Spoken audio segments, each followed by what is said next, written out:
Merry Christmas, everybody. Today we've got a Christmas gift by me to me. Yes, these are mainstream media talking heads having their heads explode as they realize that Donald Trump will be the 47th president of the United States. Here we go. Audition for managing a complex organization like the United States. I love this blonde lady. Kamala Harris has passed the audition flawlessly. This has been, in many ways, a perfect campaign, a brief, and she had barely any time to put it together. Flawless. Perfect. That has nothing to do with whether or not we won. The point, my point is, we can't. You're going to get in a time machine and go back 4 years. The vice president win if the economy was so great? That's not the point I'm making. So the point. Don't look at me like that. What's the point? The point that I'm trying to make is that where we were in each 2017 and 2018, we can't just get in a time machine and go back. Your message didn't resonate. I said that. Terrible night for women, for children, for the hundreds of thousands of hardworking immigrants who make this country go, for healthcare, for our climate, for science, for our allies in Ukraine, for NATO, for the truth. There's something far more long-lasting than just Donald Trump, the candidate. There is a sort of Russian embrace of disinformation, a radical coming from the American embrace of disinformation. Of truth over the last 9 to 10 years, and a complete ignorance on civics.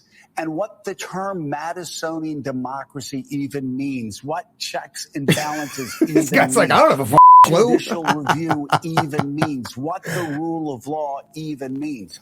How do we as a nation, even post-Trump, how do we reach those Americans who apparently didn't go to civics class, apparently didn't learn the basics of this Constitution? There's a shift right, and then there's a shift to Trump. Yeah, that's right. And shifting to Trumpism.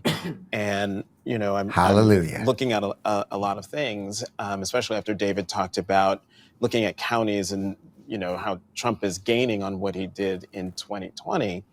And to me, I'm mystified in some ways. Oh, that's good analysis. I'm mystified. We're talking about a twice impeached, 4 times indicted, convicted on 34 felony counts, former president. Pretty awesome.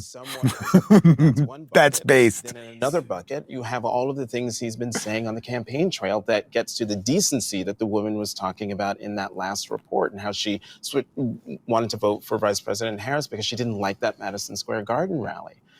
The most pro-America political rally in the history of the world. I am mystified that despite all of that, he's gaining support. You go to the polls with the country that you have, and the country we have lives in 2 totally separated information ecosystems. Thank God we do. We'll have to really understand, I do not live in the world that you live in, information lady. Consumption that young men have, and why they think that the economy will be better under Donald Trump when it never was. Because he cuts taxes and gets rid of regulation. Over people who are college educated and not college educated. Black voters came through for Kamala Harris.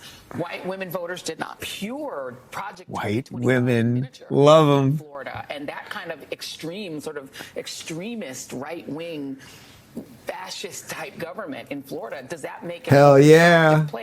Thinking about the people. Yo, you guys want to go get some fascist margaritas later? Hurting tonight.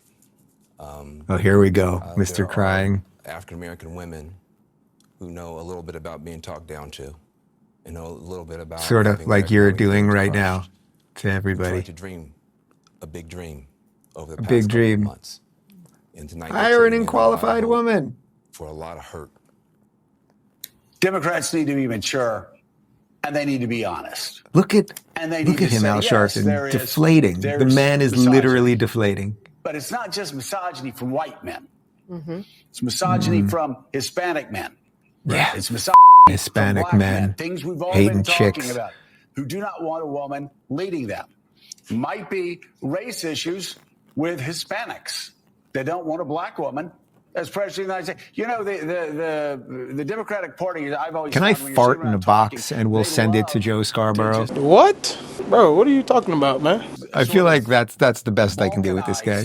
Everybody into these separate groups and say, oh, white people don't like women and that's what black you people. do. No, it is time for the Democrats to say, okay, and you and I have talked about this before. A lot of Hispanic voters have problems with black candidates. Right. A lot and of with other Hispanics. We're all racist. They hate it.